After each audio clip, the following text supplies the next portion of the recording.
Welcome, everyone, to the L7C Podcast Wrestling Edition. Today, we have a special wrestling episode for you guys. We have our wrestling expert, Jacob Mason, with us. How you doing today, sir? I am fantastic, buddy. How are you? I'm doing well, thank you. And we still got the captain. The captain's still coming on, still doing his wrestling tour with us. Byron Mitchell, how are you doing today, sir? I'm doing good. I couldn't miss this special episode.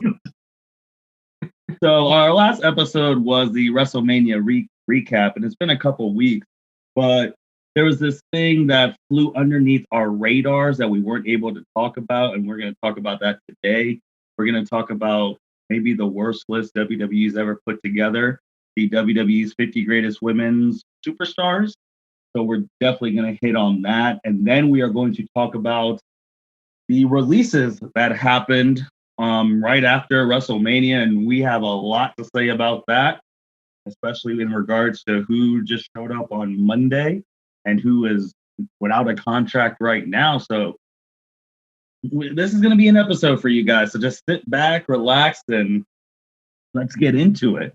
So first thing we're going to talk about, WWE, when their thing with Peacock was doing the 50 Greatest Women's Superstar of all time, and they had like a couple come out each day until they got to number one. This list was met with a lot of controversy because this list is trash. I'm just gonna say it right now. It's garbage. There are a lot of good points, but it is bad. So before we just start going through names, Jacob, what did you think when you saw this list? Oh, well, to lead up to this list, I just had you texting me and blowing up my phone with a lot of very, very adult worded text messages saying how you really felt about this. And I was like, oh, it can't be as bad as what Martin's making it out to be. That was my first thought. Then when I finally seen the list, I went, oh shit. I was like, this is bad. This is really bad. And then once you start diving into it, you're like, and I started getting pissed off about it. The entire world got pissed off about this. This is terrible. This is the worst. Like you said, this is the worst list WWE has ever put out ever. Forget the dollar controversy. This is it. This is it. Byron, because I know when I first sent it, it was through Sportskeeda, so you thought it was their list, and I was like, no, that is from WWE. What did you think? Yeah, I really thought it was Sportskeeda, and me and Sportskeeda really don't get along that much because they have put out some terrible lists in the past.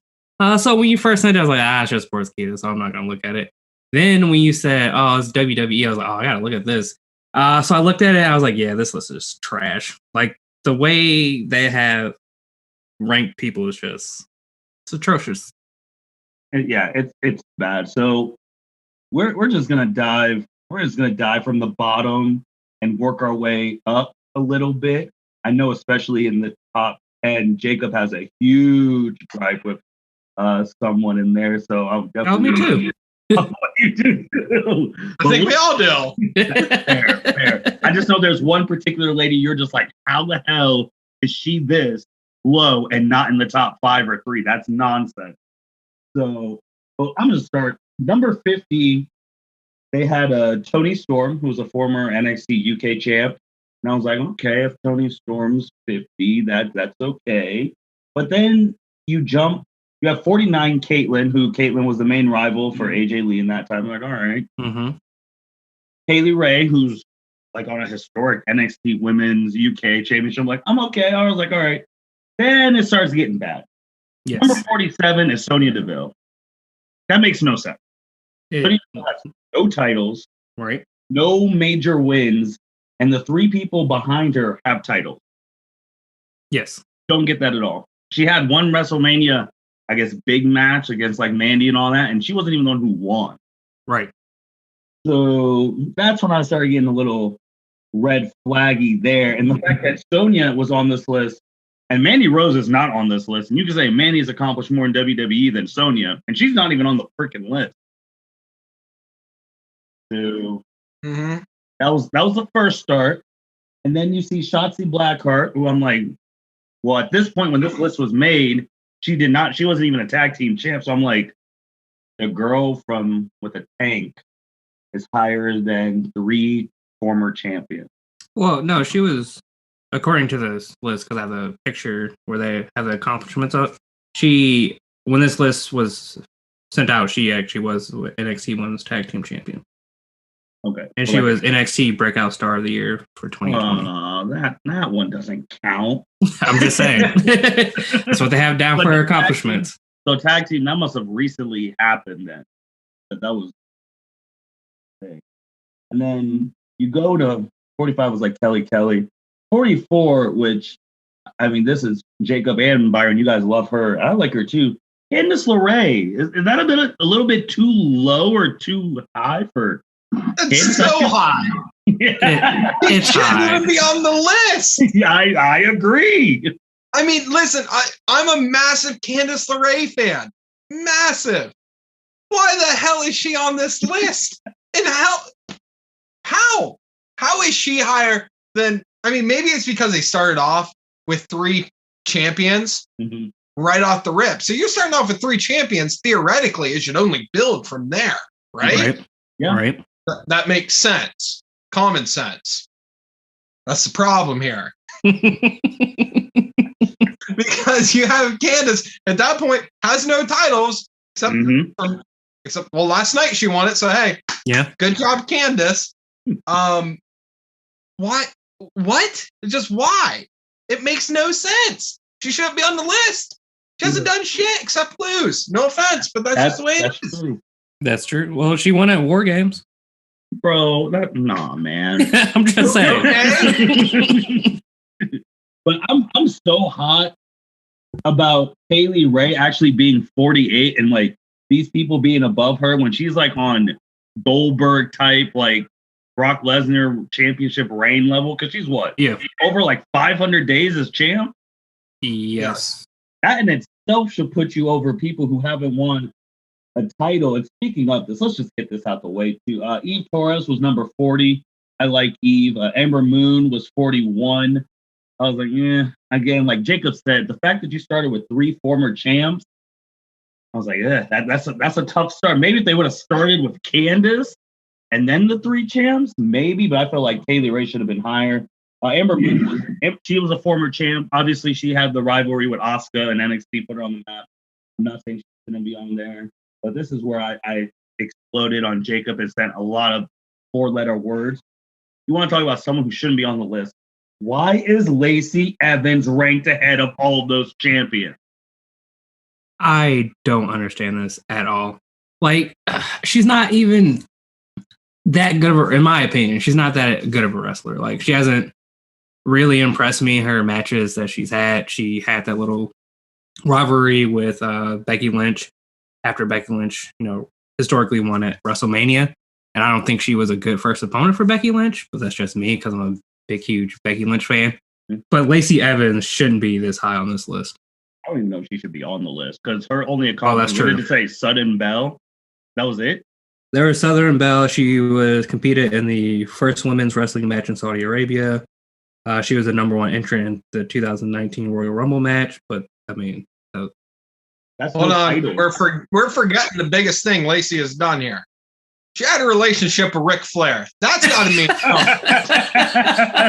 something. I mean, Ric Flair's a beautiful man. I mean, that's got to be worth at least number 50.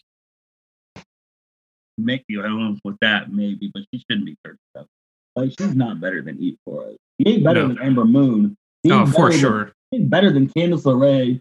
She's not better than Kaylee Ray. She's not better than Kaitlyn. She's not better than Toni Storm. I mean, she's not better than Nikki Cross. She's not better than Layla. Like, who is she better than that she was ranked above? She's not better than any of them. Now you can make Sonya. I'd say she's better than Sonya. Okay, so if she's better than Sonya should be 50 and she should be 49. Yes. That's fine. So that one pissed me off. Then I just saw Maurice after. Maurice was trash. I mean, she God help me, she was a champion, but Maurice sometimes was just a blonde, which we're going to talk about her a little bit later. She was just a blonde Eva Marie sometimes. But then you have Nia Jax. Then you have Bianca Belair at 35. I felt like that was still too high at the time, even though she just won the Royal Rumble. That was her only accomplishment in WWE because she was never an NXT champion. So I felt like that was still too high. If I would have again, man, if you've never won a championship, you can't be higher than people who've won championship unless you've done something like crazy. And then, which I'm gonna stick up for a little bit, I think Carmella was a little too low. Money in the Bank winner. Well, technically won it twice. Technically was won it two twice. times champ? I think she might have been. I think I'd put her above Naomi. I'm not gonna lie. I agree with that statement. I agree because you guys. I mean, she was a great heel with her and Ellsworth as her heater. Mm-hmm. She was a wonderful heel. Naomi was 30, and it's like you compare like accolades. I mean, they have really pretty much the same accolades, except for Naomi hasn't won a Money in the Bank championship. And Naomi was, even though when she was champ, she wasn't like a top like face at the time.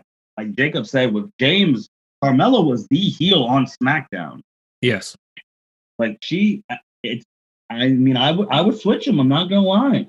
And then you have like people, Gail Kim, who, if you're not a real wrestling fan, Gail Kim is phenomenal. Mm-hmm. So seeing her that low kind of pissed me off. I'm not gonna lie. Jacqueline was 32. It's just like, yeah. Then Kairi Sane, who I like Kairi Sane. I think she won the Mae Young Classic against Shayna Baszler. Yep, 2017. Yep, and she had a rivalry with her. So I was just like, okay. I mean, she's done things. Then you have Melina at 27. And I was just like, well, okay, Melina, I'm not indifferent. I'm not going to lie. I felt like this group was too low, too. The Bella Twins are at 26. First off, why are they ranked together? Agreed. Right there, buddy. That's a good. Like they both have their own accomplishments. They should be ranked separately. Mm-hmm. Like I know they came in as like a tag team, but like they went on to do their own individual accomplishments, so they should be ranked separately. I agree, and yep. And I even think, I think that gets me more mad because they're put together, so it's both their accomplishments, and they're both that low. Right. I honestly feel like the Bella Twins should, especially as a group, they should be in the top 15, maybe pushing like top 12. What do you guys think of that? Yeah, I agree. Because wasn't Nikki the longest reigning Divas champion? Was. Yeah, she definitely the longest reigning Divas champ, and she's the one who did the favors to Charlotte for Charlotte's first reign. Yep. She was the main event in the all women's pay-per-view against Ronda Rousey. They gave that to Nikki. Yep. And I mean, Bree's been a champion too. And then when you talk about all the stuff they've done for the USA Network with Total Divas, Total Bellas, like, especially as a group, they should be up in the top 15, pushing that top 10 range. Right. I agree. Yep. Do you have something, Jacob, you want to add on them? No, they shouldn't be booked together, and they both should be higher. As much as it pains me, because I'm not a Bella fan. Mm-hmm. I'm not. But that being said, like, hey, I'll give the double its due. You got 25, Io Shirai. Stephanie McMahon was 23. With me personally, I mean, I don't know if I would have had Stephanie on the list just because she doesn't wrestle that much. No, she shouldn't have been. I would. If you're gonna have Stephanie on the list, she should have been like in the top like 3. Like for all, because I mean, she's the billionaire princess. She's the boss's daughter. True. Like, what are we like? Are we based? If we're obviously not basing it on kayfabe accomplishments, because Sonya Deville's on this list. Lacey Evans is on this list. So it's like, and then you have Michelle McCool, who, if people don't know, she was a champion. Rhea Ripley, 21. And I was like, see, I wouldn't have Rhea Ripley over the Bellas. I wouldn't do it. No. I think Rhea Ripley's too high on the list. I do too. Especially at this time when she was a loser. Yeah. Well. I mean, it is what it is. She's too high. And this person who always loses, I think is a little bit too low. Natalya at 20. I think she should be, I feel like she should be a little bit higher. just a tad bit. Like top 15 or number 15? I think Natalya's better than Molly Holly. I agree. And Molly Holly 100%. I agree. And I'm about to get hot on these next three. And I think this is where Jacob was really starting to get fuming. Why is AJ Lee not in the top 10? Because she's That's a angry. good question. That's a wonderful question. How is AJ Lee not in the top 10 and Shayna Baszler is ranked ahead of her? And why is Sable ranked ahead of AJ Lee at 15? No, 16, I'm sorry. 16. She's 16. But what the hell is that? How many championship reigns did AJ Lee have? Do either of you guys know off the top of your head? 3. Oh, According to this list, 3. She had 3. Did she have more reigns than Nikki Bella? Ooh, that's a good question. Because no, honestly, yes, because Nikki was at 2. Okay, but her one reign was The longest. literally only put together just to beat her accomplishment of the longest reigning Divas champion. Remember that? Yep, Yes. yep. That was a big deal at the time. So it's that's why we gotta separate the Bella twins here. We gotta it's the whole thing's so messed up.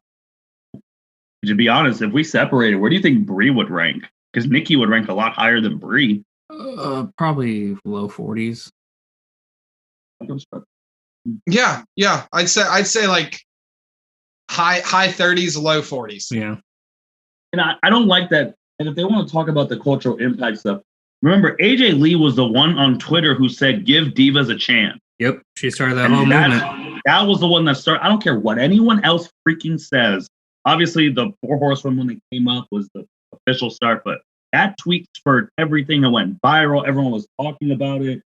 AJ was a better wrestler than most of these people. She was damn sure a better promo than most of these people. And she was I would dare say she's the best promo work, has possibly the best promo work on this entire list. I was about to say that too, because I'm looking at someone who we all love. And would you take, and is Alexa Bliss better than AJ? Because promo-wise, Alexa, I think, could hang a little bit. When they weren't wrestling, they both did a whole bunch of backstage work. Yeah. But when it came to in the ring, AJ significantly better than Alexa Bliss. And we all like Alexa Bliss. Facts. I can't hear a word you're saying, Martin. Oh, I think she's rightly placed in that 13 range. I agree. I think Alexa was placed pretty damn near perfect. Yeah. But I don't know why Sable's there. To be honest, Sable sucks. She was a women's champion, 2-time Slammy Award winner. Isn't she married to Brock Lesnar? Yes. There you go. I mean, Here you go, boys. Your answer. Your question is now answered. Why? But I don't know why Shayna Baszler is this high. I mean, she's never even held like one of the main. She held the NXT title. She's freaking dominant. This would have been a couple years later. Mm-hmm. I could have seen her this high, but not right now. Paige, it's 17. Like her and AJ were really carrying stuff. Yep. So I felt like if AJ should have been higher, Paige should have been higher. Obviously, Paige's career got cut short. Alexa Bliss at 13. I'm gonna be honest. And then number 12, I was kind of hot. Mickie James deserves to be in the top 10. Not gonna lie. Before Charlotte came along in the 4 Horsewomen, Mickie James had the second most women championships of all time. Yep. Only behind Trish Stratus. And obviously, for all the listeners who've seen Mickie outside of WWE, she has won titles everywhere she's gone. Yep. So Mickie should be ahead of Beth Phoenix. I'm sorry. But then, as Jacob said, who's Beth Phoenix married to? Edge. Is this guy's? Hold on, I'm going to quote AJ Lee here. Is talent sexually transmitted? I was just watching that promo a couple weeks ago. Say what you want, but a lot of the questions here, like, oh, why is this person so high? Oh, wait, who are they married to? Is the rankings sexually transmitted? I'm not sure, guys. I'm just making an obvious statement here. Hey, to go off of that, would Nikki Bella be in the top 3 if she was still with John Cena? Ooh. Theoretically, is John Cena still wrestling at this point? Yes. 100%. I would say Nikki would probably top this list. She would probably definitely have more championships. I mean, facts. But yeah, Mickey should be in the top 10. She'd be above that. Beth was at 11. Let's go in the top 10. We're gonna go one by one. Oh, here we go.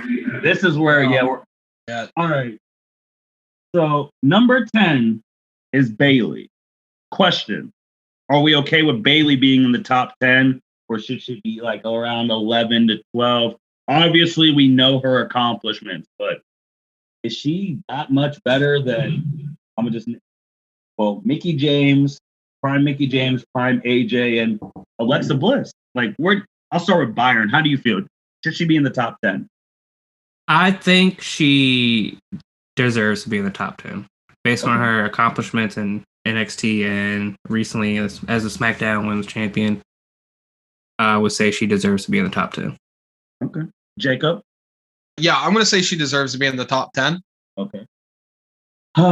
Number 9, Ronda Rousey. Jacob, does Ronda deserve to be in the top 10? Get the fuck out of here with that question. Top 10. That is an absolute disgrace that she is in the top 10. Is she better than Prime AJ? No. Is she better than Prime Mickie James? No. I will go as far to say, is she better than Kaylee Ray, Kaitlyn, or Toni Storm? Because I feel like you could make an argument to say they are better wrestlers than Ronda Rousey. Is she better than Prime Alexa Bliss? No. God, no. No, she's not. And I don't understand how you can be in the top 10 after one full year. You did one full year. I understand you helped get main event women, but we're all going to be honest because it's an honest podcast. And we're digging the tribal chief. But if the tribal chief didn't have leukemia, those women would not have main evented WrestleMania 35, and that is fact. That is facts. Like, what are we talking about here? Byron, I already know what you're going to say, so go ahead, man. Hell no, she doesn't deserve to be in the top 10. Are you kidding me? She's not even that good of a wrestler. Come on. She had one championship and main evented WrestleMania, which she lost. No, she doesn't deserve to be in the top 10. Like, this is like the one that I am the most heated about. And not just because I'm a Becky stan, because we all know that. But no, she does not deserve to be in the top 10. Like, Becky is living in her head rent free. That is tragic. Yeah, she doesn't deserve to be in the top 10. There's not enough. There's not enough body of work. 1 year you're not in the top 10. I don't care what anyone says, especially with the women we just named. Byron, I'm gonna stick with you because this was another one. Lita. Does Lita deserve to be in the top 10? And is Lita too low? I'm gonna say she does deserve to be in the top 10 because she was one of Trish Stratus's main rivals. And we all know Trish Stratus deserves to be ranked where she is. Mm-hmm. So I think she deserves to be in the top 10. Mm-hmm. I would put her maybe 6 or 7. Okay. Jacob, I know this one really set you off. Does Lita deserve to be in the top 10? And is Lita too low? Lita does not deserve to be in the top 10. She deserves to be in the top 3. Oh. I'm sorry. And maybe because I'm a fan of Lita. Mm-hmm.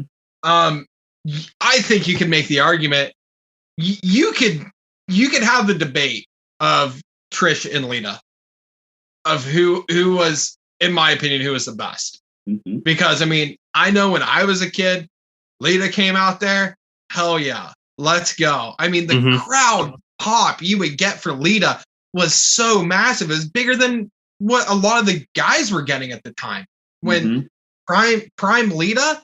And then, I mean, to bring into the real situation of like her cheating on Matt Hardy with Edge, she was getting nuclear level heat. Yep.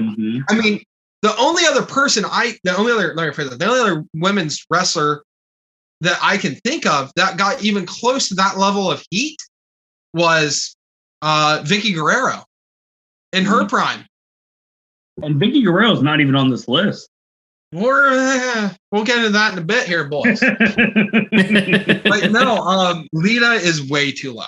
Definitely deserves to be in the top 10. You can easily make the argument for top 3.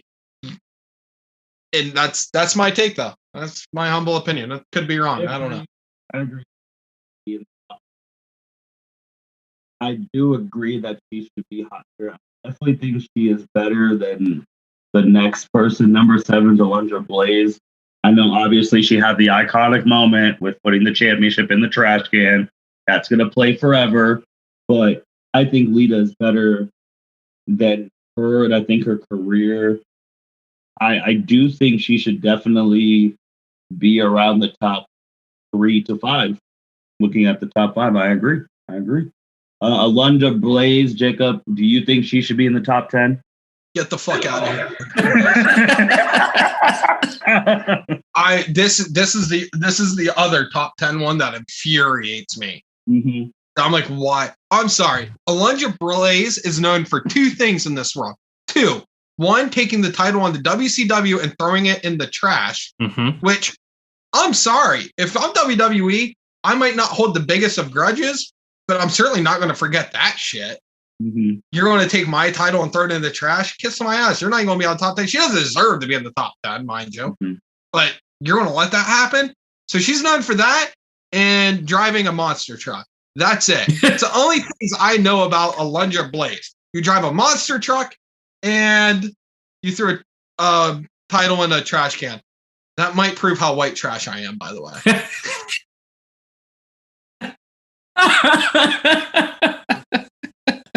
Byron, what do you think about Alundra? She should be in the top 10 or no? I'm not 100% sure about this one because I've never seen her body of work. Like I've never watched a match of hers on WWE Network or now Peacock. So I'm not 100% sure where she should be. That's my honest opinion. But you know the moments, especially the trash can moment. So, okay. Number 6 is Sasha Banks. Byron, do you think Sasha Banks should be in the top 10? And do you think she is slated just right? First off, it's boss time. Okay, Michael Cole. Just had to get that out there. I think she deserves to be in the top 10 as well. She's just an amazing wrestler. We just saw what she did at WrestleMania with Bianca Belair. She's a 5-time Raw Women's Champion, a SmackDown Women's Champion now, NXT Women's Champion. So, and also a Women's Tag Team Champion. So, yeah, I think she deserves to be in the top 10. I might put her in top 5. Okay. 5 or 6. I think she's right where she should be. Okay. Jacob, Sasha Banks deserves to be in the top 10. Does she fit in the right spot, lower or higher? Yeah, definitely deserves to be in the top 10. I mean, going through all this, we have to realize you have the 4 horsewomen, which definitely have to be on the top 10 because they are changing the game, and I'll give the devil its due. But that being said, I think she's a little high though. I would put, I'd put Lita above her, certainly. I'd put Mickie James above her. I mean, drop her down a spot or two, drop her down 9, I'd be fine with that. I mean, she's close. I'm just nitpicking at this point. So. I hear you. I hear you on that. Obviously, I agree that she should be in the top 10. But based off these rankings, on these, I think Sasha Banks should be higher because Sasha Banks is better than the number 3 ranked person. I'm just going to be honest. Ooh. Number 3 had one good year after years of obscurity. Let's just be real.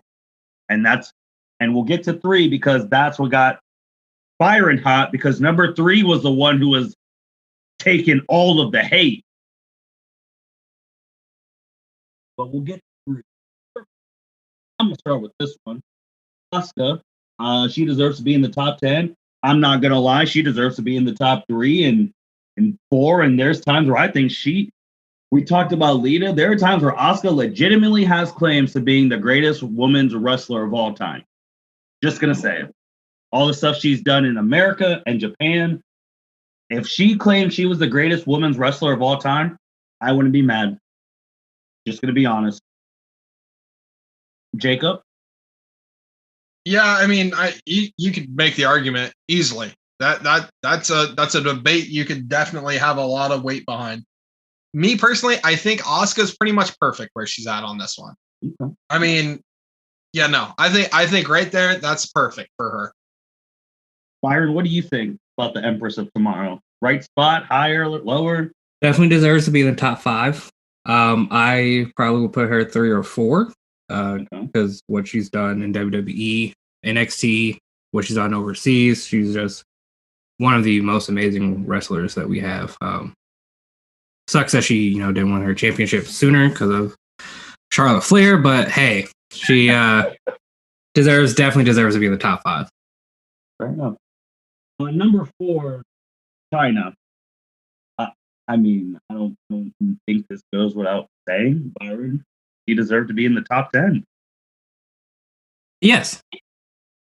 Because I think she was a pioneer when she was in the wrestling business. She was coined the 9th wonder of the world, I believe. Mm-hmm. She actually won men's titles. She was a WWE Women's champion. So I think she deserves to be in the top 10. Now, I don't know if I would rank her 4. Okay. But I definitely think she deserves to be in top 10. Jacob? If someone claims China does not deserve to be in the top 10, get out of here. Get out. Your opinion is irrelevant. I think this is another one. I think it's a perfect spot for China. Okay, I mean, she was an absolute trailblazing, ass-kicking woman, both in and out of the ring. I mean, let's face it, she would be in the Hall of Fame if it wasn't for Stephanie McMahon at this point. Yeah. Yep. And not just in DX. We're talking, just her as herself deserves to be in the Hall of Fame. That's perfect. 4 all day. You could even argue for her to be higher, I think. I agree. Number 3 is, oh boy, this really caused a lot of storms, and I was on this train. Number 3, they have Becky Lynch. Jacob, does Becky Lynch deserve to be in the top 10? And is number 3 way too high? Yeah, she deserves to be in the top 10. She's essentially the female Stone Cold Steve Austin. Once again, she's part of the 4 Horsewomen. Has to be in that top 10. Has to be. 3 spot. I mean, accomplishment wise, is she better than Sasha? Is she better than Bayley? Yeah, I don't know. I didn't sweat too much over this one. I'm just like, it is what it is. Because we'll see what happens. We're kind of at this point though, where I think it's hard to claim that you're going to be in the top 3, considering your career's not even over at this point. Where you can't sit back and go like, well, do you deserve to be, in this? It's kind of like when we talked about being in the Hall of Fame, where my credentials was, you have to be retired. You can't have that. I don't think you can have the best wrestler. I don't think you can have that GOAT talk. I don't think you can have nothing until the dust settles and you're done. And then you can look back on, everyone can look back on the career and say, oh yeah, she was definitely a top 3 women's wrestler of all time, or she's the GOAT, or whatever, whatever you want to say. We're at that really weird spot right now. Byron, I'm gonna let you go last on Becky because obviously Becky's your girl. For me, like Jacob said, if you're a 4 horsewoman, I think that automatically entitles you to a top 10 spot. Like if we're just gonna be real about that, Jacob hit the nail on the head. 3 for me is way too high because she's not even the most accomplished 4 horsewoman. If I remember, she's last. So that's already a problem for me. And Becky had that time frame where she was wearing the goggles and she won that first championship. And then Alexa Bliss was just beating her ass for the next couple of years. and then with her other girls, when especially Charlotte and Sasha and Bayley started winning titles, you saw Becky was getting real frustrated. Like she was not getting enough play. She won the title again. And then Charlotte took it from her, and then that obviously started the transformation. But Becky has had that one white hot year, and I want to see like when she comes back, what that's going to be like, because Byron has said the line that she lives in Ronda's head rent free. What is Becky going to do when she comes back? Because after she was done with Ronda, it was kind of stale because they put her against Lacey Evans. Like that's not fault of Becky. And I just think that she, because of her accomplishments and her other people, I don't think she should be in the top 3 spot. Because I have a hard time, honestly. Becky, AJ, Mickie James, and Alexa Bliss. If you take away the one white hot year, are you really taking Becky? If you take the one white hot year, do you take Becky over Alexa Bliss? I mean, obviously the company took Alexa Bliss. And prime Mickie, 6th champion. AJ, who was cutting these promos before Becky even moved up. Like, but I think she deserves this 3's too high. Byron, what do you think? You know she deserves to be in the top 10, so you don't have to say that part. But 3 spot. I think the 3 spot is maybe too high. And that's being unbiased. But biasedly, yes, top 3. No. But unbiasedly, I don't think she deserves to be in the top 3 because, like you said, out of the 4 horsewomen, she probably has the least accomplishments. Yeah, she is a 2-time SmackDown Women's winner, Raw Women's Champion, Royal Rumble winner. But the other ones have also had more championships than her, more accomplishments than her.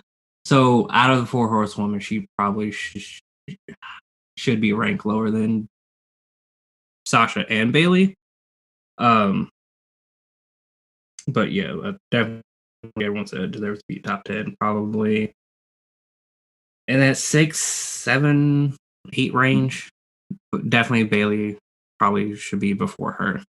Bayley and Sasha should be before her, but I agree. And with the Sasha thing, and the reason I'm super high on Sasha is because if you name a woman, usually their best match ever was against Sasha Banks of this recent time. Ronda Rousey's best match was at the Royal Rumble against Sasha Banks. Yes. One of Becky's best matches was that one-on-one against Sasha Banks when she came back. With Hell in a Cell. Yeah. Hell in a Cell. Obviously, we know about Match of the Year takeover with Bayley. We know what Sasha and Charlotte at Hell in a Cell, like Bianca Belair at WrestleMania. Sasha Banks does the job, man. Mm-hmm. And like she's not worried about the losses and all that because obviously she gets titles like no other besides number 2, who we're about to talk about.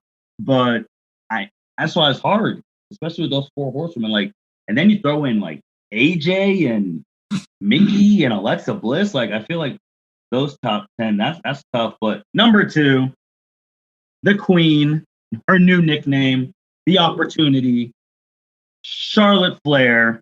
We're gonna correctly say her titles. She is an 11-time champion, not that 13 bullshit. that they're saying on TV, because we still here on the L7C podcast still don't know why they count Charlotte's NXT championships in her overall title, but don't do it for anybody else. We still don't know. But Byron, does Charlotte deserve to be in the top 10? And is number 2 right spot too high, or is it too low? We all know how I feel about Charlotte Flair. Mm-hmm. Definitely deserves to be in the top 10. Yes, she deserves to be number 2, even though I cannot stand her with a fiery passion that consumes my soul. She can wrestle her ass off. Like, she puts on some really good matches. Like, you can always expect her to show up and perform. Like, one of my favorite matches of hers is her against Ronda at Survivor Series. That was it, yes. And at the end where she, at the end where she beat the hell out of Ronda, I still watch that to this day. But yeah, she deserves to be number 2. She's done it all except for win Money in the Bank. So yeah, she deserves to be number 2. Jacob, how do you feel about the Queen? Oh, I'm torn here, boys, because I absolutely despise Charlotte Flair. Absolutely can't stand her. The problem is, I know going into this, you're going to end up having the conversation. Well, is she the GOAT? Is she the best? Because that's how they're going to book her. Even though it's trash, she doesn't deserve it. And she's definitely not riding her daddy's coattails like she claims she's not. Yeah. I hate it. I hate the fact she's number 2. She shouldn't be number 2. Lita should be number 2. Lita, I can make the case for Asuka being number 2 too. There's a lot of people you can make the case for here. I mean, it's is she too? The thing is she too high? I don't know, because here in a few years you're going to be, like I said, make that conversation of, is she the fucking best or not? Yep. Everyone's just going to be, yeah, that's my take on it. Yeah, it's tough because we all have our feelings about Charlotte. I mean, it's the truth, but right now, even if you don't even think about the matches, like 11-time champ, she has the most championships in history of the women. I mean, that automatically is already throwing her in like the top 3 or 2. And it's unfortunate, like Jacob said, because she's already at the top 2 now. And Jacob said earlier, her career's not over. Mm-hmm. Like on Fox, WWE, they like, who's going to surpass Ric Flair? Cena, Orton, or Flair? Like, just seeing those 3 names, I'm just like, well, if it keeps going right now, Charlotte's going to pass Randy. Randy's at 14. John Cena and Flair are 16. Like, if Charlotte wrestles 3 straight years healthy, she's probably going to be at 18. Probably. No. And then, like Jacob said, if she can say, I have 18 titles. I don't have the most ever in the women's. I have the most ever in wrestling history. And she'll be champ. Shit, by the time in a couple of weeks, we might be saying she's on number 12 because she might win. I hope not. Like, we go every year, we go through a whole year saying, is this the year Charlotte gets another title? And it's almost guaranteed. Like, it's almost getting, like, it's wild. Number 1, Trish Stratus. I mean, there was no surprise there. But when we were talking about Charlotte, I almost feel like Trish is almost on borrowed time, unfortunately. But I mean, I love Trish Stratus. And the shit she had to put up with back then, obviously her and Lita were blazing trails, and I am perfectly fine with Trish number 1. Anyone else? I'm perfectly fine with Trish being number 1. Trailblazer, first to get 8 women's championships. Had a great send-off match. She's in the Hall of Fame. Yeah, I think she definitely deserves to be number 1. Okay, go. Yeah, 1 or 2, I'm good with it. Like I said, you can make the argument for easily 3 other people: Asuka, Lita, or Charlotte. You're not to go back to Charlotte, but you're going to end up seeing her be number one. It just is what it is. It's inevitable. Whether I will accept that or not is irrelevant. But no, I'm good with it. I'm good with her being number one. Yeah. So I want to do this. So we have when this episode comes out to the masses, so we can put this in the Facebook and in the Twitter and all of that. How about we have our top 10s ready for when this episode comes out? So we could post our individual top 10s with the episode. I'm good with that. Okay. So we can see how different ours is in this trash, and then how different ours from each other's. Yeah, let's get those top 10s. I mean, Justin's usually typically quick, so this gets central today. He'll probably have it potentially done by tomorrow, then out by Friday or the weekend. So let's have them done. Let's try and have our top 10s by like Friday. Can do. All right. Well, next, that was the WWE top 50. As you know, it was not a good list. There were some good, some bad, but hey, what can you do when you have people in the back who don't know what the hell they're talking about? And speaking of people who don't know what the hell they're talking about, this one's near and dear to Byron's heart. April 15th, 2021, WWE Max Exodus again. Byron, I'm going to let you take it away. So yeah, April 15th, 2021, a year after the, Black Wednesday of 2020, when they let like a lot of wrestlers go, maybe I think it was like 10 or 13. This year they let 8 go, I believe. 1 year later, and there were a lot of wrestlers who shouldn't have been let go. Like Samoa Joe was like the number one. Like, what the fuck? He was just literally announcing in a thunderstorm on WrestleMania for you guys to be told 4 days later, yeah, bro, you don't got a job no more. I don't understand. I don't have the list in front of me, I think. Oh, I have the list. So, people who got released, Jacob, let me know if I miss anyone. Billy Kay, Samoa Joe, Bo Dallas, Kalisto, Wesley Blake, Mickey James, Chelsea Green, Tucker, Peyton Royce, Mojo Rawley. Yeah, sounds about right. Sounds about right. Jacob, I know when these started coming out, me and you were shook, especially when it got to Billy and Peyton. And then Samoa Joe just rocked the wrestling world. Because like Byron said, this dude literally was commentating on WrestleMania from Friday to Sunday. And then Monday, they're like, yeah, dude, sorry if you caught a cold in the thunderstorm. We don't need you no more. Jacob, what did you think, man? Well, just on Samoa Joe, are we talking the whole? We'll go Samoa Joe right now because I think he was the top one that we were all just like, what the hell? I don't understand it. I mean, I know Samoa Joe got injured, but Samoa Joe, I mean, if you think back to Brock Lesnar's title reign that he had, man, the one guy who put up a fight that really made me believe like he was going to win was Samoa Joe. That match they had, I believe it was Great Balls of Fire pay-per-view. God, that was an amazing match. I mean, Samoa Joe's had some absolute just wars with people. I mean, his feud with AJ Styles and calling out, "Oh, Wendy," friggin' awesome. Wonderful stuff. I don't know what you're thinking. Like, is he that injured to where he's just not wrestling anymore? That's the only possible way I could even think like, oh, hey, that's why they got rid of him. But at the same time, he was wonderful on commentary. Yes.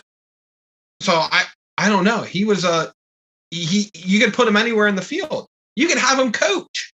You can have him train. I mean, I don't know what the hell they're thinking here. I know he wanted to come back and they did not clear him. Like, I don't understand. He's had some, like you said, he had some great matches. Like in NXT, him against Finn Balor was an amazing feud. He was a great wrestler. He was over with the fans. I do not understand why they let him go. I think this is going to be one of the biggest mistakes WWE's ever done. And everyone, from Renee Young to all of them, is like, how do you fumble the bag with Samoa Joe? The fact that Samoa Joe was on WWE and never held one of the big titles, Universal WWE Champion, that's a travesty. Yep. And you want to talk about NXT. If you want to talk about streaks, let's not forget Samoa Joe's the only person to ever beat Demon Finn Balor. Yes. And you don't beat Demon Finn Balor. Like, Demon Finn Balor has one loss ever, and it's Samoa Joe. The guy was a 2-time NXT champ. Mm-hmm. And like, he came up here, like Jacob talked about, when he fought Brock Lesnar, you really thought he could win. Like, the promos, it wasn't the same Brock Lesnar promos where he beats you up for a couple of weeks when he's there. Then you have the one take-home show where you get a couple shots on him and you're like, oh, he could beat Brock Lesnar. He was going right at Brock physically. He was going right at Paul Heyman on the mic. There's not that many people who could do that in this company ever, especially right now. And then he's gone. Which, I'm not going to lie, it really pissed me off because, as we said, he was commentating WrestleMania. He did shows for Peacock leading up to WrestleMania for them. And that really got me freaking hot. The other one that got me omega hot, I'm going to do in the pairs, were the Iconics. Yes. That made no sense to me because a couple of weeks ago, we were all here raving about Peyton Royce's promo, her best promo ever. And we're like, oh, she might get a push. Byron, we talked about it almost a year ago where they broke up the Iconics because they want to see if Peyton could be a singles champion. Yep. They never put the trigger on that. And Billie Kay, who was left alone on SmackDown, who, when we did the Royal Rumble review, she was one of the best things of the Women's Royal Rumble because she was so entertaining. Like, that resume thing is gold. And I'm going to sound like sour grapes and to quote CM Punk, but to change it. The fact that Billie Kay and Peyton Royce don't have a job and Lana does makes me freaking sick, damn it. Like, that makes no freaking sense. And that has me so fed up because both of them are more over than Lana. Both of them are better wrestlers than Lana. What? You can't even say the sexually transmitted talent because her husband got her ass fired last year with Rusev. So how the hell is Lana there and Peyton and Billie are not? That just, oh. Yeah, I think the Iconics was the second biggest shocker of the releases. One, Billie Kay was just on TV. She was actually just wrestling at WrestleMania. So how the hell do you let her go when she's over with the fans, has a great gimmick of, oh, here's my resume, can we like tag together?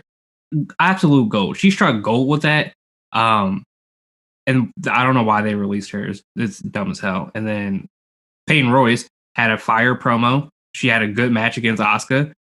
So why you let her go is beyond me. Like, she was over with the fans as well. Why they never gave her a singles push like they rumored to after they broke up the Iconics. They put her with Lacey Evans, and I don't know why they did that either. They should have given her a singles push. They shouldn't have released them. Bottom line. And Peyton, remember when she gave that promo, she was trending for a couple of days. Peyton versus Asuka. Yeah. Like, other wrestlers were getting behind that. Jacob, what did you think when the Iconics got released? And you knew we can't have an L7C wrestling podcast without me mentioning Lana. How did you feel that those two got released and Lana's still there, even though both of them are better than Lana in every way? And Lana always gets into trouble every year and she still has a job there. Yeah, I don't know how Lana still has a job. It's Vince McMahon just has to like her. There's no other way. Yeah. This only proves, the entire list proves one thing to me. Vince McMahon hates tag teams. Absolutely hates tag teams. So, like Byron brought up, they broke up the Iconics for God only knows what reason. Okay, whatever. I was not happy about that. And then a month later, Peyton's teaming up with Lacey Evans. Why? You literally ruined a good tag team to put them in a shitty tag team. It makes absolutely zero sense. Everyone liked the Iconics. I don't know anyone who was like, oh yeah, the Iconics, I don't know anyone who was like that. So I don't know. It was dumb as shit. Like both Billy and Peyton were over as hell. Yeah, and anyone who thinks otherwise really wasn't paying attention to the Twitters, the Instagrams, to the fan reactions. They were both over. The other ones, like Chelsea Green, it was interesting because I think she was the first warning shot to us. Like, oh, she just got released after she worked so hard to come back. And Jacob, we just talked about her a couple podcasts ago about the swimsuit, the wrestlers can do it too thing. And then she got the boot. Mickie James made no freaking sense because obviously we just talked about how she should potentially be in the top 5 of all time, and she really hasn't gotten a chance. And I don't know if you guys saw, but Mickie James had an interview about like how, I mean, obviously she still looks freaking phenomenal, but she's around like 40, but how like women at 40 are different in wrestling than the men, because she's like, why am I old that I'm 40, but we have people like Goldberg coming back being champion at 56. Yeah, I didn't see that interview, but that's an excellent point. And I just saw that, and I said, man, if Jacob sees this, he's going to go off, and Byron will too, because we know how y'all feel about those old timers being champs. She's like, just look at the main event of WrestleMania. Edge came back and he won the Rumble, and he's over 40. Yeah. I mean, she makes an excellent point. Like, it's definitely a double standard. Mm-hmm. And yeah, so that was one. Tucker was interesting because he hasn't really done Tucker and Kalisto. Bo Dallas was interesting because it was like, we just found out he was with Liv Morgan. So as Jacob said, he's cool. He's with Liv on a farm somewhere. They got a real estate company. Real estate's hot right now. He's got Liv. I seen Bo Dallas get released, like, oh, hell, he's fine. Bo Dallas and he's like, oh, that's fine. Whatever, guys. Sweet. It just started going crazy because, Byron, you brought this up. Like, it's kind of tasteless because it was literally the same date a year ago where this all happened. And Byron, I'm going to let you really go off on this because CM Punk said many, many years ago, budget cuts.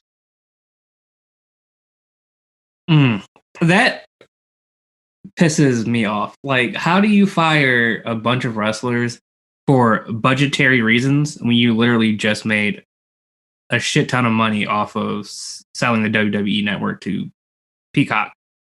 Like, what was it, like $1 billion? $1 billion with a B. Yep. $1 billion. You literally just made $1 billion selling the WWE network, but don't have the budget for 9 or 10 wrestlers. That literally makes zero sense to me. And I know, like, no one can ever explain that to me in WWE, like, how that logic makes sense. Like, it pisses me off. Like, and plus, during COVID, you made like $46 million, but you fire people for budgetary reasons. Like, I don't understand it. Like, I don't understand the logic of, like, oh, we made $1.46 billion in 2020 during COVID, but we can't keep these 9 wrestlers around. It makes no sense to me. And I'm going to toss this one to Jacob because the girls one, I was starting to calm down until I watched wrestling on Monday. And the freaking nerve that Eva Marie is coming back. So you're telling me we got rid of Billie Kay, Peyton Royce, Mickie James, Chelsea Green for Eva Marie. Jacob, when I say those names and sing what we're getting back with Eva, what do you think? It's a terrible trade. It's like that meme that, like, I give you this, or I get this, you get this. Like, this is the worst trade deal of all times. This is not good. So, Eva Marie, why are we getting Eva Marie? Thank you. Nobody asked for this. Like, nobody. Okay, you guys are big wrestling fans. You guys probably have more friends than me. Do you know anybody who is like, oh my God, Eva Marie is coming back? Let's go, boys. Like, there was one, but he's trash, so he doesn't count. There was one, and it kind of pissed us all off, so we're not gonna say his name. He's a huge Eva Marie fan. Is it who I think it is? It's not Mitch. So No, not Mitch. It's not Justin. It's not. You. I don't think you've actually met this one, but yeah. Oh, okay. But all right. dude, you're right, man. You hit it right. It's a terrible trait. And if you're gonna say something like from like a looks or Instagram, if you're gonna get shallow, are you really gonna tell me that Eva Marie looks that much better than Peyton Royce? Like, if you're gonna get shallow about it, like, oh, Eva Marie has a big following on Instagram, so does Peyton Royce. Yep. Okay. Yep. I know Chelsea Green does. Yep. I know Mickie James does. I almost feel like we're going backwards because we just lost 4 people who could wrestle. And the last time we saw Eva, the hottest she was is when she was having those purposeful top malfunctions. When she didn't have to wrestle. The best time she wrestled is when she didn't wrestle. Because she can't wrestle. Yeah, that is true. And now I just want to put this in perspective for you guys here. And this is, I'm going to count when Becky comes back, because I think Becky's going to come back in 2021. So right now, Rhea Ripley's champion. She's going against the 2 people who are the singles competitors right now, Charlotte and Asuka, which is a problem because that means Rhea will eventually lose to one of those 2. Yes. Becky will come back. And then you have everyone else is in, as Jacob said, they're tag teams. So Eva Marie is going to just come and be like, is she going to be a contender? Like, she comes back. Raw, and I love Mandy Rose, but Raw has Eva Marie, Mandy Rose, and Lana on the same damn show. What the hell are we doing here? I mean, they're good for ratings. I mean, Eva, unless Eva has improved from the last time we've seen her, she can't wrestle. Lana's not that good of a wrestler. Mandy, she's not. She tries. She tries. I would say she tries more than Lana. Oh, that's not even a question. Yeah. Lana let Jacob down. Lana let me down. Well, we know how I feel about that one. Okay, here. Let's say this. Let's say Eva Marie comes back and she's been training her ass off. And she's great. Let's say she can wrestle like no other. What do you do with her? What do you do with her? Even if she's good, what do you do? Jacob, you know the logic. If you're bringing someone back after releasing all these people, they have to be an instant title contender. They have to. Yeah. They have to. Or she's just going to be at the bottom. She's not. Like, there's no choice. She will probably, if Asuka, because I think sooner or later she's going to go on some vacation. Right. Charlotte does whatever the hell she wants. Depending on when Becky comes back, I can see Rhea Ripley versus Eva Marie at Money in the Bank. Or I can see Eva winning Money in the Bank now. Oh. Well. And Jacob, I want to toss this to you too, because I brought this up when me and Byron were watching Raw together. How is Eva going to act on social media knowing that she's coming into third-party banned WWE now? It's not it's third-party banned. Like, is she going to be able to comply to those rules? I think she's going to have to. I mean, I'm sure going into this, I'm sure it was very explained. Like, hey, these are the new rules. Like, take it or leave it. And I'm sure she's like, oh yeah, we can do that. I'm sure she can. It's not like she hasn't made her money on the side, like doing all these other endorsements. That's true. That's true. But no, Byron, you brought about Eva bringing up ratings. I mean, no one had Eva Marie coming back on their wrestling bingo board this week. And Eva Marie was trending for 2 days. Evolution. She said we're going to have like Evolution. Oh, God. It's the fact that we were watching and Courtney's like, is that Eva Marie? And we were all just like, yeah. She's like, what? Why is she back? I was like, that's fine. I was like, I mean, she has been rumored to be coming back to WWE for months now. We just never knew when it was going to happen. I thought it was going to be at WrestleMania, and when it wasn't, I was like, okay, she's probably not coming back till like SummerSlam or whatever. But she's here. I don't know what they do with her. They let 4 other wrestlers go that are 100% better than she is. So we'll see. Do they mess up this Eva Marie thing like they did Liv Morgan's vignette and just have these keep playing and then she gets in the ring and all the sizzle's gone? Because remember, Liv Morgan, the transformation, they did too many promos for that. They should have got her in sooner. Yeah. And then they put her in a shit storyline when she came back. I just want, like, who is Eva? Like, Eva's going to have to feud. She has to go for the title. I mean, they're not going to feed her to Charlotte. Like, that's a hell no. You're just coming back. They can't feed her to Charlotte. Like, you're going to throw in a tag team, but who's there left to be a tag team? All the other women are in tag team. Because it's Naomi and Lana, Nia and Shayna, Mandy and Dana, and then Asuka, Rhea, and Charlotte are all singles competitors. Am I forgetting someone? Is Riot Squad on Raw or they're SmackDown? SmackDown. Okay. No, Byron, you just named the whole Raw women's roster.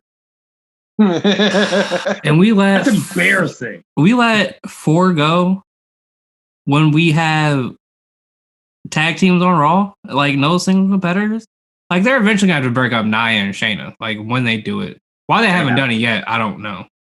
But they're eventually going to have to give Rhea competitors to face, or she's going to have a shitty first reign. Like she can't keep wrestling Charlotte and Asuka the whole time.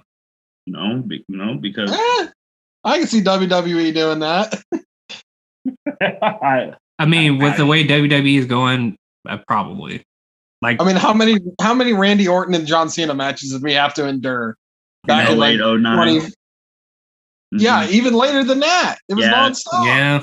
Yeah. Yep. You're right. Oh, they'll push that. Oh yeah.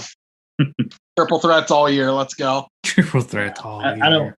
Yeah, it's gonna be interesting now because that's gonna be one of the first things they talk about on wrestling for the next couple of days on WWE television. Eva Marie's coming back. I don't see it. There's no point. But maybe she'll prove us wrong. But then again, if she comes out and she's worse than Lana, she has to go. There's no saving you if you're worse than Lana. There really isn't. What if they become a tag team? So then Naomi's out. And what if Lana turns on Naomi and you got Eva Marie and Lana on a tag team? My God, the rants on this podcast will be amazing. The only tag team I think could make sense would have been Eva and Mandy because Eva tried to take Mandy underneath her wing during the Total Diva days. But Eva, oh my God, it's giving me a headache thinking about her fighting for a title. Well, either she's fighting for the Raw Women's title or she's fighting for the tag team titles. Oh, boy. Last quick thing, because we're talking about contracts. Daniel Bryan's contract legit expired that match against Roman Reigns, and he is currently unsigned.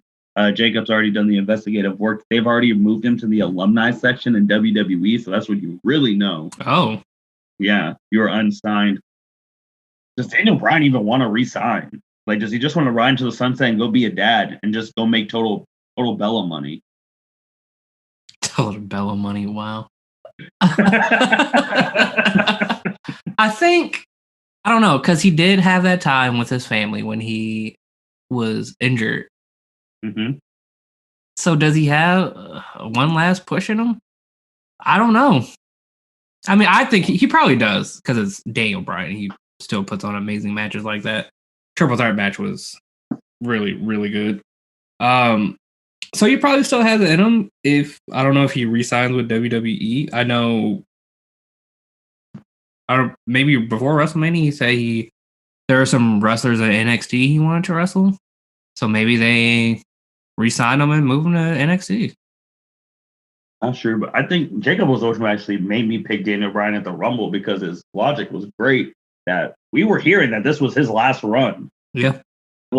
And when because there was no reason they didn't have to put him in that match against Roman and Edge, but they did. So when he put him in that triple threat, I really thought, this is like his legit last run.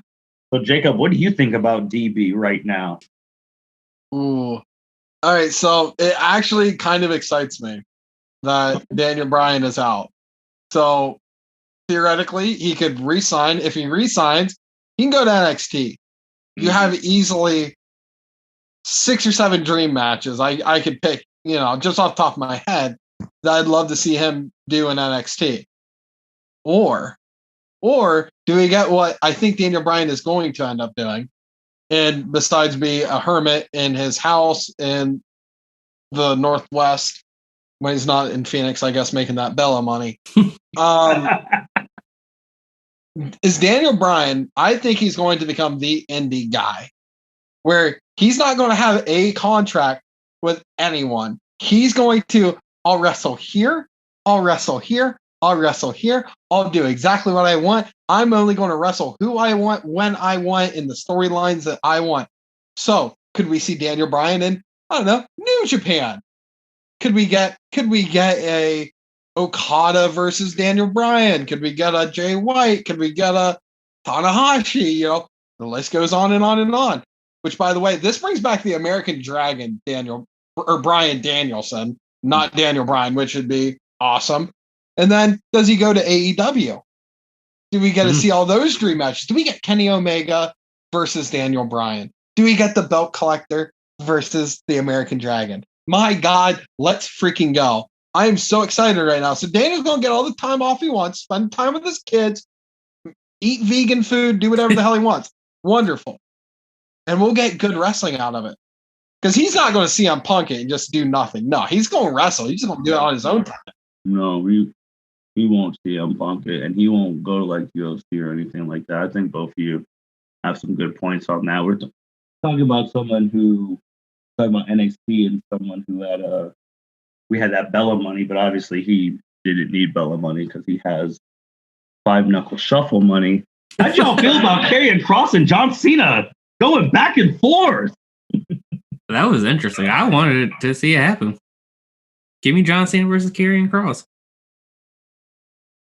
Yeah, I mean, I do like the fact Cena is like even entertaining the idea.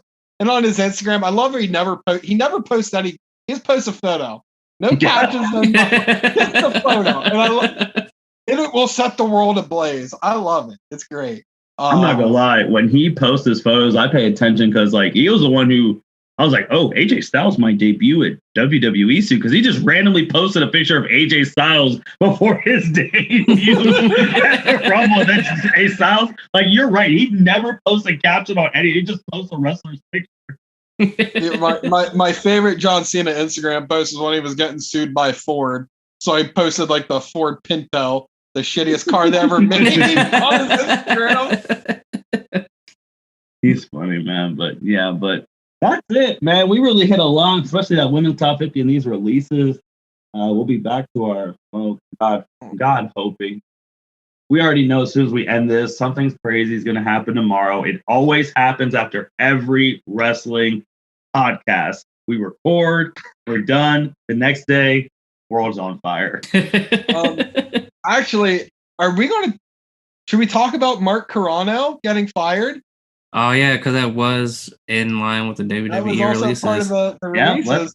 We're talking about Trash Bag? Trash Bag. Let's talk about the Trash Bag. Let's end it on Trash Bag. Jacob, you brought it up. Go ahead, man. Okay, so Mickie James set the world on fire because they sent her all her shit in a trash bag, which turns out she wasn't the only one. Because Chelsea Green ended up posting the same thing, but she's like, I didn't want to be an asshole about it, but my boyfriend was like, yeah, do it. They're dicks. I mean, they did fire him the year before. Huh? As they did fire him the year before. Right. But so yeah, they send Mickie James all her stuff in a trash bag, and she raised a whole fit about it. And then Stephanie like replies to her, and then Triple H makes a post, says, we let go of the guy who did it, and I didn't know who it was. And all of a sudden, everyone's like, Mark Carrano's gone. I'm like, oh shit. Now, I don't know about you guys, but I watch Total Divas and Total Bellas because, of course, I do. Why wouldn't I? And Mark Carrano might be one of the creepiest looking people I've ever seen, and just gives off like really weird vibes on the show. Mm-hmm. So I was like, oh, like. That guy made so much money, I'm sure, at WWE. It's not like he's hurting by any means, but I mean, how you gonna send all this shit out in the trash bag and then apparently send the wrong stuff too? Because Chelsea Green said she got stuff that was Liv Morgan's and Natalia's. Wow. Wow. WWE is trash. From night 2 of WrestleMania to this, WWE has been trash. Like, how do you send a future Hall of Famer's shit in a trash bag? Like, I don't understand. I don't understand too. Like, maybe because we work normal like type jobs. Like, if you get fired, why didn't you get the day where you can come in and get your stuff and leave? Right. Like, why are you sitting in the trash can? And see, that Mickey James stuff, it pisses me off because we're talking about future Hall of Famer, one of the top 10, top 5 greatest women ever, and you're getting a trash bag. And Chelsea Green saying like, "Oh yeah, they just sent me other people's stuff." Now, if we want to really take it further, how come it was only the girls who posted the shit with the trash bag? Where are the dudes at? Then, like, did they get Tucker their was smoking cigars, playing golf, so I don't think he cared too much. like, did they get their shit in a trash bag? Like, I want to know.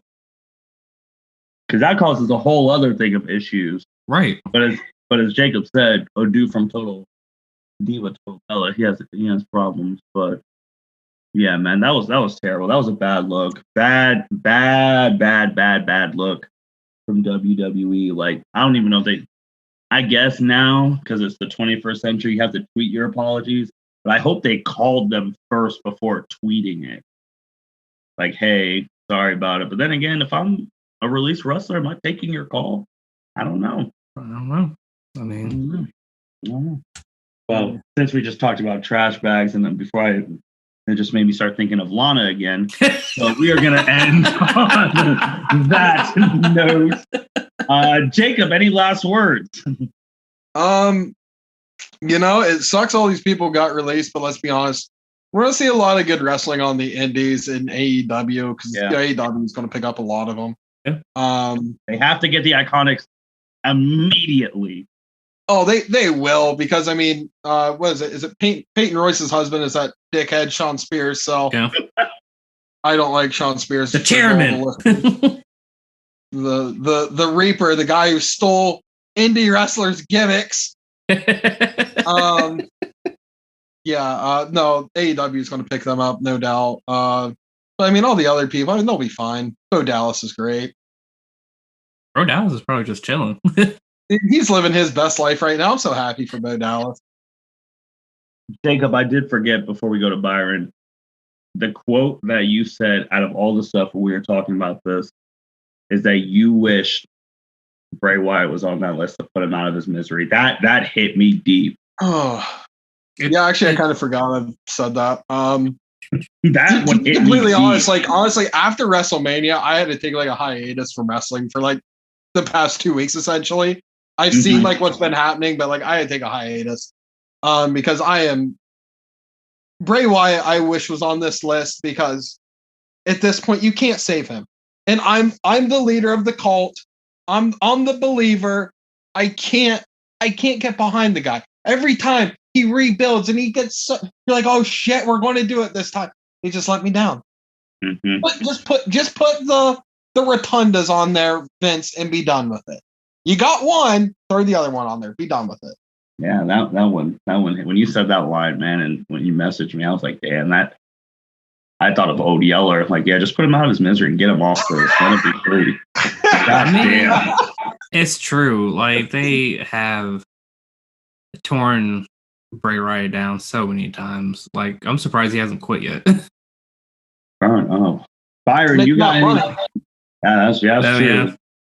JoJo's a classy lady. She costs money, and he paying child support for them other damn kids. So, true. Child support expensive, especially when you're rich. Yeah. Byron, you got any last things you want to say, man, before we sign off? I hope WWE gets their shit together because, like I said, they've been on trash since WrestleMania Night 2, and they just continue to be letting me down. So hopefully it'll change soon. We can get some good storylines, good wrestling, and a good product. Yeah, fair enough. The usual spiel. Thank you, everyone, listening for the L7C podcast. Thank you, Jacob and Byron, for being on. And it was a lot of wrestling stuff. This is our first wrestling podcast post WrestleMania, so technically we've been on a little hiatus as well. But we'll soon be getting back in the normal swing of things. Don't know if Byron will be able to be back on because Byron's about to start getting super busy again with the superhero stuff and like the Naruto stuff. And my last thing about the women being released and Eva Marie, I'm not gonna lie, if we were gonna release all those damn women, it should have been for freaking Tessa. Facts. Yeah. And the big rumors is for an AEW. That's true. That's the big rumors. I personally think we need to call her because we need to know why she's not signed. Yeah, I don't know why. I got her number. I just haven't shot her a call yet. I should have had her on my podcast a couple times by now. I've just been lazy. Fun. But hey, with that being said, thank you everyone for listening to us podcast. You guys. Bye. Thank you for listening to this episode of the L7C podcast. Be sure to like, rate, review, and subscribe to the channel. Follow us on all social media platforms, and we'll be talking to you guys soon. Take care.